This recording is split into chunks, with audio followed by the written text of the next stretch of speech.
বন্ধুরা, রান্নাঘরে একদম নতুন ছুরি বা বটি দিয়ে পেঁয়াজ কুচতে ভয় পাচ্ছেন, যেন মনে হচ্ছে হাত কেটে যাবে। আজ আমি নতুন একটি পদ্ধতি শেয়ার করব, হাত কাটার কোনো ভয় থাকবে না। আপনারা শুধু দেখতে থাকুন। বর্ষাকালে মাসের পর মাস আদা কিভাবে সংরক্ষণ করবেন, তাও আবার ফ্রিজ ছাড়া, এই পদ্ধতিটা আপনারা দেখে নিন। নমস্কার বন্ধুরা, মালবিকা কিচেন উইথ ভেজ ফুডে আপনাদের সবাইকে স্বাগত জানাই। আজ আমি আপনাদের সঙ্গে শেয়ার করব, বর্ষাকাল কিন্তু শুরু হয়ে গেছে, আর এই সময় আমরা বাড়িতে আদা একদমই সংরক্ষণ করে রাখতে পারছি না।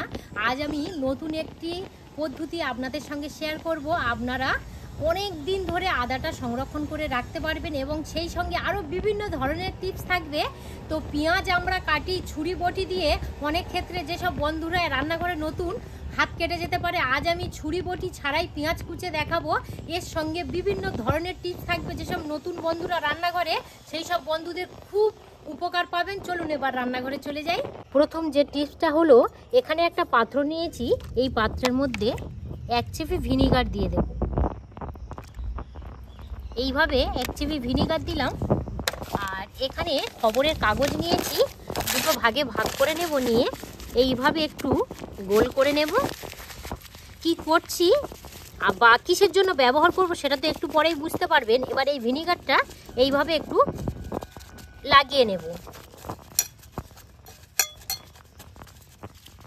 এই দেখুন, ভিনিগারটা কিন্তু ভালোভাবেই আর কি কাগজের সঙ্গে মিশে গেছে।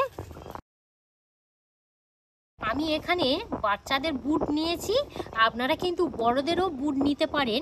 দেখুন, বাচ্চারা বলুন বা বড়রা বলুন, যখনই বুট পায়ে দেবে বাড়িতে এসে খুলে রাখবে, বিশ্রী কিন্তু একটা দুর্গন্ধ বার হয়। তো আমরা সেই জন্য কিন্তু প্রায় সময় ঘন ঘন কেচে দিই। আমাদের এক্সট্রা আর কি কাজ মনে হয়, যদি আমরা এইভাবে খবরের কাগজ এক টুকরো নিয়ে এই জায়গাতে যদি রেখে দিই, ঠিক এই রকমই, তাহলে কিন্তু এই যে গ্যাস গন্ধটা কিন্তু অ্যাবজর্ব করে নেবে এই খবরের কাগজ।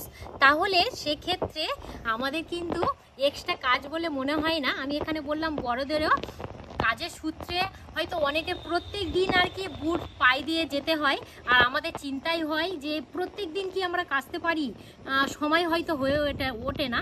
যদি আপনারা এই প্রসেসে রাখেন, মিনিমাম 1 সপ্তাহ থেকে 2 সপ্তাহ কিন্তু অ্যাবজর্ব করে নেবে। আবার যখন 2 সপ্তাহ হয়ে যাবে, আবার একটু কাগজ চেঞ্জ করে এইভাবে কিন্তু করতে পারেন, কোনো গ্যাস গন্ধ থাকবে না। তো এই টিপসটা আপনাদের কেমন লাগলো অবশ্যই কমেন্ট করে জানাবেন। খুব ভালো। তো এই টিপসটা তুমি যে বললে খুব ভালো লেগেছে, কিন্তু ওই যে পায়ে মানে বুটের মধ্যে দিলে, তা ওটা আবার ওই ইয়েতে আবার ওইটা পায়ে দিয়ে যাওয়া যাবে? সারাদিন হয়তো পায়ের মধ্যে আছে, বাড়িতে যখন আসবেন এই কাগজের টুকরোটা ঠিক এইভাবে রেখে দেবেন। আবার যখন পরের দিন যাবে, এই টুকরোটা একটা জায়গায় রেখে দেবেন, আবার এলে এই জুতোর মধ্যে দিয়ে দেবেন। এখানে আমি একটা আলু নিয়েছি, আলুটা ঠিক আমি মাঝে থেকে এইভাবে কেটে নেব। এবারে কি করব দেখুন, আমাদের কিন্তু রান্নাঘরে মাছ ভাজতে গেলে বা কোনো তরকারি করতে গেলে বা বিশেষ করে রুটি ভাজতে গেলে আমাদের কিন্তু ঠিক এই সব জায়গায় আর কি ছ্যাঁকা লাগে। বিশেষ করে আমার যেসব আর কি মহিলা বন্ধুরা আছেন অবশ্যই জানবেন, ঠিক কিন্তু আমাদের এই সব জায়গায় ছ্যাঁকাটা বেশি লাগে। এই দেখুন, ছ্যাঁকা লেগে লেগে জায়গাগুলো কালো হয়ে গেছে। এই দেখুন, দুটো হাতের ঠিক এই সব জায়গায় কিন্তু বেশি ছাঁকা লাগে। আমাদের হাতের কাছে কিন্তু সব সময় রান্নাঘরে আলুটা থাকে, আমাদের মাথা কাজ করে না কি দেব। তো সেই সময় আপনারা আলুটা এইভাবে কেটে যে জায়গাতে, আমি এমনি উদাহরণসহ বোঝাচ্ছি, হয়তো আমার এই জায়গাতে ছাঁকা লেগেছে, তো সেই সময় আমি এইভাবে আলুটা 2 থেকে 3 মিনিট ঘষে দেব। এই যে আলুর রসটা কিন্তু এই যে জ্বালা জ্বালা ভাবটা একদম পুরো কমিয়ে দেবে, আর ফোসকা ফেলতে দেবে না। তারপরে আমরা যেমন মলম দিই তেমন দেব। এই পদ্ধতিটা আপনাদের কেমন লাগলো অবশ্যই কিন্তু মতামত জানাবেন। এই টিপসটা দেখালে খুব ভালো, কিন্তু আমাদের হাত পুড়ে গেলে হয়তো মাজন খুঁজলাম, হয়তো নুন মাটি করে দিলাম, হয়তো তেল শক্তিমাম এইগুলো দিই, কিন্তু তুমি যে এই টিপসটা বানালে খুব সুন্দর। দেখো, আমাদের যখনই হাতের মধ্যে ছাঁকাটা লাগে, আমরা কিন্তু তখনই আর কি মনে মনে ভাবি কি দিলে ভালো হয়, বা হাতের কাছে যেটা থাকবে সেটা দিলে যত শর্ট টাইমের মধ্যে দেওয়া যাবে ততই ভালো।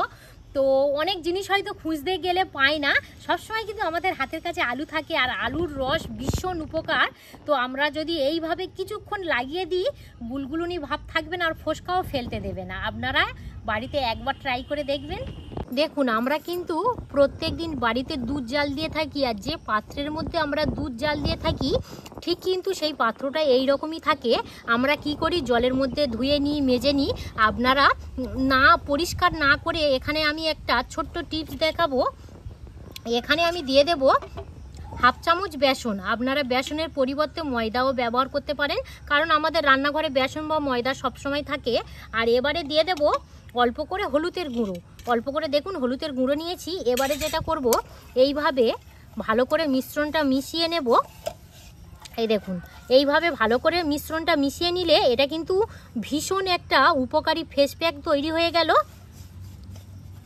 এই দেখুন কত সুন্দর উপকারী একটা ফেস প্যাক হয়ে গেল। তো এই ফেস প্যাকটা মুখের মধ্যে এবারে ব্যবহার করে নেব। আমরা কিন্তু এই সব ভালো ভালো জিনিস ফেলে দিয়েই থাকি, আর দুধের সরটা কিন্তু আমাদের স্কিনের জন্য ভীষণ উপকার। আমরা যদি প্রত্যেক দিন এই ফেস প্যাকটা বানিয়ে ব্যবহার করি, কোনো ক্ষতি করবে না, স্কিনটাকে একদম নরম সফট করবে, আর কালো কালো দাগ একদম দূর করে দেবে, কালো আর দাগ থাকবে না। এখানে আমি একটা বক্স নিয়েছি, তো বক্সের মধ্যে লবণ দিয়ে দেব। তো কিসের জন্য দেবো বা কেন দেবো একটু পরেই সব বুঝতে পারবেন। লবণটা আমি নিয়ে নিয়েছি, আর এখানে আদা নিয়েছি। দেখুন বর্ষাকালে কিন্তু আমাদের বাড়িতে আদা বেশি দিন একদমই থাকে না, নষ্ট হয়ে যায়। যদি আমরা আদাটাকে ভালো করে ধুয়ে শুকিয়ে নিয়ে এইভাবে লবণের মধ্যে রেখে দিই, অনেক দিন কিন্তু ভালো থাকবে। আমি বাড়িতে এই প্রসেসটা ফলো করি।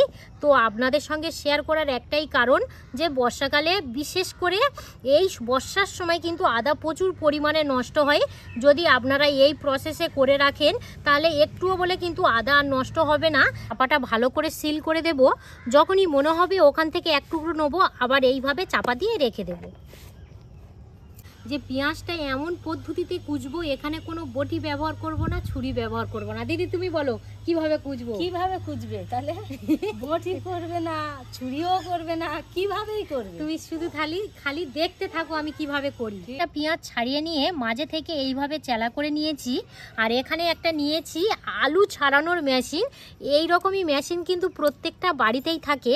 তো কিভাবে এবারে কিভাবে এবারে পেঁয়াজটা একদম কুচি কুচি করে নিচ্ছি। দেখুন ঠিক এইভাবে ধরবেন, আর খুব সুন্দরভাবে কিন্তু কুচে কুচে আসবে। এই দেখুন কত সুন্দরভাবে পেঁয়াজটা কুচছে, শুধু দেখুন।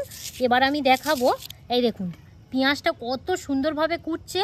আমরা কিন্তু রান্নার ক্ষেত্রে বিশেষ করে এইভাবে পেঁয়াজ কোচাটা পছন্দ করি, তবে কিন্তু আমাদের তরিতরকারির টেস্ট খুবই সুন্দর আসে। কিন্তু আমরা এত ধুলো করে কুচতে পারি না, কারণ বটিতে কুচলে আমাদের ভয় লেগে যায় যে হাত কেটে যাবে, বা ছুরিতে করলেও সেই ভয়টাই থাকে। কত সুন্দরভাবে ধুলো ধুলো করে পেঁয়াজটা কোচা যাচ্ছে দেখুন। আরও একবার আমি একটু দেখাবো, এই দেখুন একটুও বলে কিন্তু কোনো কাটার ভয় থাকবে না, আর কত সুন্দর কুচে যাচ্ছে শুধু দেখুন। এই দেখুন কত সুন্দর ধুলো ধুলো করে কুচে যাচ্ছে। তো এই পদ্ধতিটা দিদি কেমন লাগলো বলো? খুব ভালো। হ্যাঁ খুবই ভালো, খুবই ভালো। আর এই যে মেশিনটা কিন্তু কাটার কোনো ভয় নেই, আপনারা মনের সাহস রেখে কিন্তু এই পেঁয়াজটা একদম পুরো ধুলো ধুলো করে কুচে নিতে পারবেন। এখানে আমি একটা পেঁয়াজকে হাফ করে নিয়েছি, তার হাফটাকে দুভাগে ভাগ করে নিয়েছি। আর এখানে একটা আমি সেফটি পিন নিয়েছি। এবার আমি ঠিক এইভাবে দিয়ে দেব। আরও একটা টুকরো পাশাপাশি দিয়ে দিলাম। এবারে এইভাবে অ্যাটাচ করে দেব। এই দেখুন কত সুন্দরভাবে দিয়ে দিলাম। এবারে আপনাদের কাছে যদি ছোট কোনো আংটা থাকে, ঝুলিয়ে দেওয়ার যে আর কি আংটাগুলো থাকে, বা ছোট্ট একটা দড়ি লাগিয়ে আপনাদের রান্নাঘরের ঠিক যে কোনো জায়গায় এইভাবে ঝুলিয়ে রাখবেন, তাতে কি হবে, কোনোভাবেই কিন্তু আরশোলা বা জেটফুল আসবে না। আমি এখানে বলে রাখি, এই যে পেঁয়াজের মধ্যে যে একটা ঝাঁঝালো যে একটা ঝাঁঝ থাকে, তো সেই ঝাঁঝালোর জন্য কিন্তু টিকটিকি তো একদমই সহ্য করতে পারে না। আপনারা এই ছোট্ট টিপসটি ফলো করে দেখবেন, আপনাদের রান্নাঘরে কোনো আরশোলা বা টিকটিকি থাকবেই না। যে কটা টিপসগুলো দেখালে হ্যাঁ গুরুত্বপূর্ণ, খুব গুরুত্বপূর্ণ। হ্যাঁ এই যে তুমি এই টিপসগুলো দেখালে সত্যিকারে আমরাই পারি না, তুমি যা দেখালে তোমার খুব ভালো লেগেছে? খুব ভালো লেগেছে, খুব ভালো লেগেছে, ভালো লেগেছে। তো বন্ধুরা আমি যে কটা টিপস দেখালাম প্রত্যেকের কিন্তু কিছু না কিছু অন্তত কাজে লাগবে। তো আপনারা বাড়িতে একই প্রসেসগুলো ফলো করবেন, তারপর আমাকে কমেন্ট করে জানাবেন।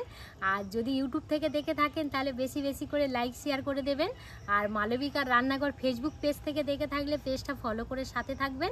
আপনারা সবাই ভালো থাকবেন, সুস্থ থাকবেন, সাবধানে থাকবেন। আরও একটি নতুন পর্ব নিয়ে খুব তাড়াতাড়ি ফিরে আসছি। ধন্যবাদ জানাই।